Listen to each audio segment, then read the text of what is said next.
సరే, ఈరోజు మనం ఇంటర్లింక్ వీసా కార్డ్ గురించి పూర్తి వివరాలు తెలుసుకుందాం. చాలామంది ఎంతో ఆసక్తిగా ఎదురుచూస్తున్నారు కదా. అసలు ఈ కార్డేంటి, మన కోసం ఏం తీసుకురాబోతోంది? పదండి, లోతుగా చూద్దాం. చూడ్డానికి ఈ ఇంటర్లింక్ వీసా కార్డ్ గురించి చాలా ప్రశ్నలున్నాయి. అవును, చాలా కాలంగా అందరిలోనూ కొన్ని సందేహాలున్నాయి. ఈరోజు వాటన్నింటికీ సమాధానాలు వెదుక్కునే ప్రయత్నం చేద్దాం. అందర్నీ తొలిచేస్తున్న మొదటి ప్రశ్న, అసలిది ఎప్పుడు లాంచ్ అవుతుంది, ఎప్పుడు మన చేతికొస్తుంది? సరే, ఒకవేళ అది వచ్చేస్తే దాన్ని ఎలా వాడాలి? దాని వెనకున్న టెక్నాలజీ ఏంటి? ఎలా పనిచేస్తుంది? ఇది మరో ముఖ్యమైన ప్రశ్న. ఇక అందర్నీ ఎక్కువగా ఆకర్షిస్తున్న ప్రశ్న ఇదే. దీనివల్ల మనకు వచ్చే లాభమేంటి? అసలు ఈ కార్డ్తో సంపాదన ఎలా సాధ్యం? దాని వెనకున్న అసలు మ్యాజికేంటి? ఓకే, ఇక ఈ ప్రశ్నలన్నింటికీ సమాధానాలు చూసిద్దాం. ముందుగా అందరూ తెలుసుకోవాల్సిన అతి ముఖ్యమైన విషయంతోనే మొదలుపెడదాం. అవును, ఆ తేదీ డిసెంబర్ 28. ఖచ్చితంగా ఈ డేట్ను నోట్ చేసి పెట్టుకోండి. ఎందుకంటే ఇంటర్లింక్ వీసా కార్డ్ అధికారికంగా లాంచ్ అయ్యేది ఆ రోజే.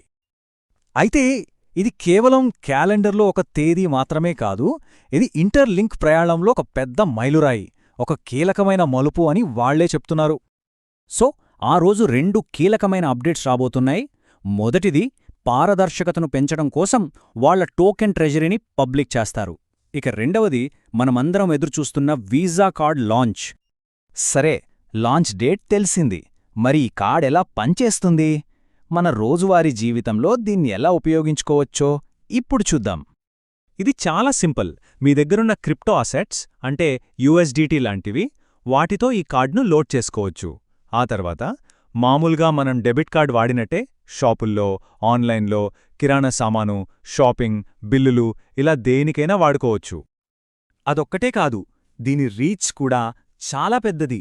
ఇది కేవలం ఒక దేశానికో ప్రాంతానికో పరిమితం కాదు. ప్రపంచవ్యాప్తంగా 170కి పైగా దేశాల్లో ఈ కార్డ్ పనిచేస్తుంది.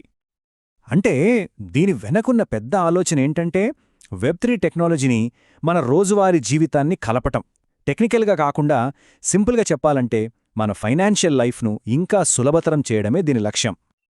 ప్రపంచవ్యాప్తంగా ప్రతిరోజూ జరిగే బిలియన్ల డాలర్ల ఖర్చుల్లో ఇంటర్లింక్ను ఒక ముఖ్యమైన భాగంగా మార్చాలనేదే వాళ్ల విజన్.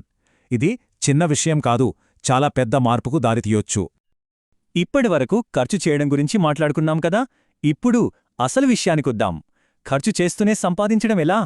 ఆ సీక్రెట్ అంతా ITLX వాలెట్లోనే ఉంది. ఈ ITLX వాలెట్ అనేది ఇంటర్లింక్ నెట్వర్క్కు గుండెలాంటిదని వాళ్లే చెప్తున్నారు. ఎందుకంటే ఈ మొత్తం ఎకోసిస్టంలో సంపాదనకు సంబంధించిన పూర్తి సామర్థ్యాన్ని అన్లాక్ చేసే కీలకమైన భాగం ఇదే. ఈ తేడాని స్పష్టంగా అర్థం చేసుకోవాలి. కేవలం కార్డ్ వాడితే అది ఖర్చు చేయడానికి మాత్రమే ఉపయోగపడుతుంది. కానీ అదే కార్డ్ని ITLX వాలెట్తో కనెక్ట్ చేస్తే అప్పుడు ఖర్చు చేయడమే కాదు, సంపాదించడం కూడా మొదలవుతుంది. ఎందుకు కనెక్ట్ చేయాలి అంటే, అలా చేసినప్పుడే క్రిప్టోను నేరుగా కార్డుకు పంపుకోగలం, ప్రతి లావాదేవీని ట్రాక్ చేయగలం, మన డౌన్లైన్ యూజర్స్ చేసే చెల్లింపులు చూడగలం. అన్నింటికన్నా ముఖ్యంగా వాళ్లు చేసే బిల్ పేమెంట్స్ నుండి మనం కమిషన్ సంపాదించగలం. ఇది కేవలం ఒక ఫీచర్ లాంటిది కాదు, ఇదొక కొత్త ఆర్థిక నమూనా. దీన్నే వాళ్ళు స్పెండ్ అండ్ ఎర్న్ విప్లవం అని పిలుస్తున్నారు. ఈ స్పెండ్ అండ్ ఎర్న్ మోడల్లో 3 ముఖ్యమైన అంశాలున్నాయి. 1, మనం రోజూ చేసే ఖర్చులపై రివార్డులు. 2, కమిషన్ల ద్వారా వచ్చే ప్యాసివ్ ఇన్కమ్. 3, ఉచితంగా టోకెన్ మైనింగ్ చేసుకునే అవకాశం. సో చివరిగా మనం గుర్తుంచుకోవాల్సిందేంటంటే, ఇది కేవలం ఒక కార్డు మాత్రమే కాదు, ఇదొక గ్లోబల్ పేమెంట్ విప్లవమని వాళ్లు బలంగా చెప్తున్నారు. ఇది మొత్తం చెల్లింపుల వ్యవస్థలోనే ఒక పెద్ద మార్పుకు దారితీస్తుందన్నది వాళ్ల నమ్మకం.